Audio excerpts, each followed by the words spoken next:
When the average man reads in an independent scientific magazine that the car he bought is rated the best in its class, it makes him kind of proud of his right buying decision. It also helps to know that the judging is being done by an impartial observer, one whose only interest is to evaluate the cars strictly on their merits alone. That's why when Popular Science magazine does the rating, people are impressed, because they know Popular Science is an impartial observer, and one that is very scientific in any evaluation. So I think you'll be impressed with what Popular Science has to say in this November 1965 issue in an article entitled Comparing the Compacts, Valiant, Falcon, American, Chevy 2. In sizing up the compact car market, Popular Science observed that during the first 6 months of 1965, 656,330 people bought compact cars. That's a lot of cars.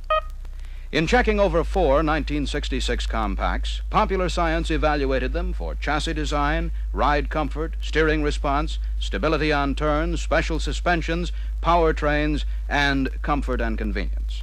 After complete road testing and analyzing these cars, Popular Science concluded that the Valiant is outstanding by number 1. We thought of Valiant, but we were really considering Chevy, too. We just thought we'd look at Valiant before we buy. That's right. Doesn't Popular Science give a rating on Chevy 2? Well, yes. Chevy 2 is one of the 4 compact cars evaluated. Popular Science did have some nice things to say about Chevy 2. It's just that they didn't feel that it was an outstanding buy. In fact, Falcon was rated second to Valiant, and Rambler American was third.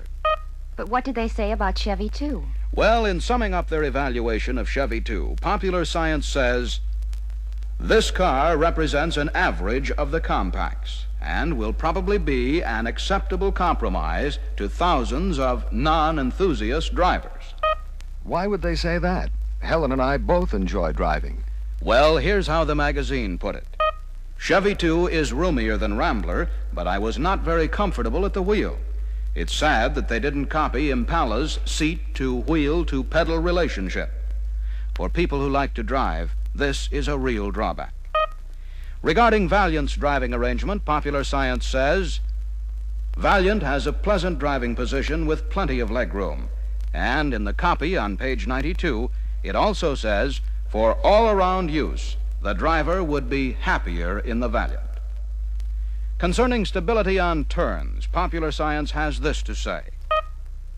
High roll stiffness has been built into the Chevy 2 chassis, but one of the penalties is restricted vertical wheel movement. So, on really hard and fast turns, you lift the inside rear wheel, and the car loses traction just when you need it most. Referring to Valiant, Popular Science goes on to say, even with stock suspension, the Valiant has better stability on turns than its rivals. Body roll is slight, and balance is unimpaired by fast cornering. It goes through S-bends with less fuss than any of the others. It never plays any tricks on you. Well, that kind of dampens my enthusiasm for Chevy 2. Driving comfort and control are really important with me. If you're a real driving enthusiast, you'll be interested in knowing that Chevy 2 doesn't offer many popular sports options. For example, these items are not available on Chevy 2. A front compartment console, disc brakes, simulated wood steering wheel, fast ratio manual steering, blue streak tires, and vinyl roof covering. And they're all available on Valiant. And if you go for sports car type cornering and handling, you'll be interested in Valiant's optional suspension package that includes larger torsion bars, heavy-duty rear springs, an anti-sway bar, and special shock absorbers. Chevy 2 doesn't offer an optional suspension package. Boy, that does make a big difference with me. Yes, and I wanted a front console and a vinyl-covered roof. You also might like to know that Popular Science rated Valiant's 3-speed torque flight the best automatic transmission among the compacts. They had this to say about Chevy 2's 2-speed power glide. Without an intermediate range, you get into unpleasant cycles of up and down changing on hills, and you have a passing problem on the highway, where low range is too slow and drive lacks the power. Those are serious problems. Now I can see why Chevy 2 wasn't rated higher. Yes, and here are some things we found when we compared a Valiant 200 and Chevy 2 Nova side by side. These are identical views of the two cars. Chevy 2 looks stubby when compared with Valiant. That's because Chevy 2 is higher and over 5 inches shorter than Valiant. When we compared quality, we found poorly finished body joints in Chevy 2's rear deck upper panel. On the Valiant, these joints are not visible because they were filled in before they were painted over. In quality appearance, you'll notice that while Valiant 200's four-door sedan has bright stainless steel moldings around the door windows, they are not found on Chevy 2 Nova. Another extra you get on Valiant are two-position door checks for both front and rear doors. They hold the door either in the fully open or mid position so it doesn't close against your legs when you're getting in or out. Chevy 2 doesn't have them. And while we're on the subject of doors, look at the difference in front doorway entrance room. There's over 2 inches more entrance width in a Valiant than in a Chevy 2. A real convenience when getting in or out. And on the inside, you'll find that Chevy 2's front floor tunnel is 3.5 inches wider than Valiant's, and it's 2 inches higher, robbing front passengers of valuable footroom. But let's check more quality features, like Valiant's chrome knobs for window regulator handles, transmission selector, and turn signal levers. In Chevy 2, these knobs are black plastic. And a Valiant buyer gets a thick blanket insulation in the roof for sound deadening. If you rap on the headlining, you can feel it. Chevy 2 uses a thin, asphalt-impregnated pad for insulation. Then check this difference in vent window operation. In Valiant, you just turn the catch and pull in. In Chevy 2, you turn the catch and push out.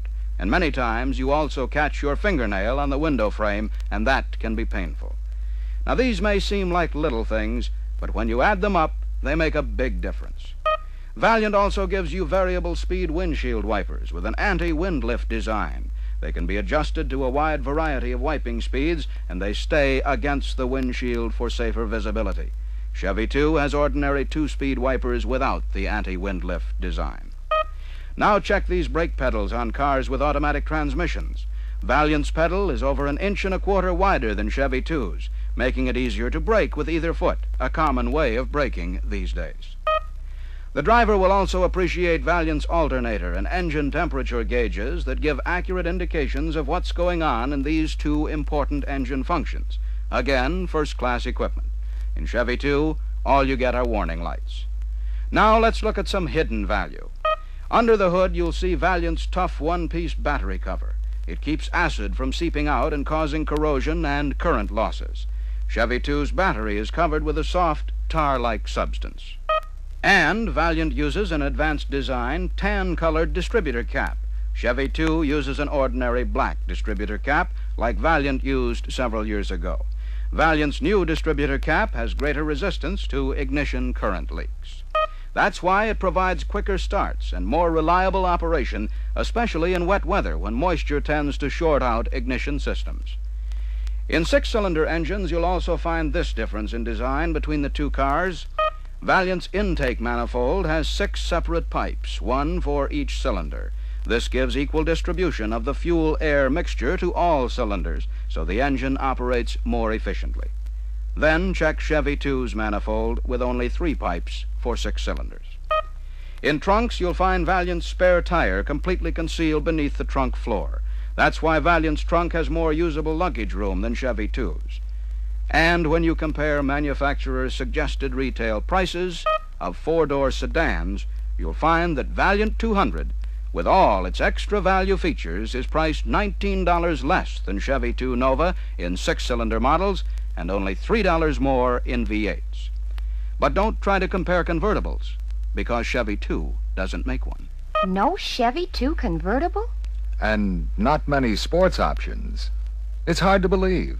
And I always thought Chevy offered the most of everything on their cars. Well, these are some of the things we found in comparing the two cars. But don't take my word for it, because I've been sold on Plymouth-built cars for years. And frankly, I'm a little prejudiced. If you want the word of an impartial observer, I suggest that you read this article in Popular Science. A magazine that has well over 1.25 million readers. They have to be impartial. Yes, I know. They say Valiant is the outstanding buy #1. Now, Helen, I know your mother was set on us buying a Chevy, too. But there comes a time in every guy's life. Yes, there comes a time when you want top value for your money, when you want extra quality, convenience, safety, and durability. And when you see the facts, you're bound to let yourself go Plymouth Valiant for 1966.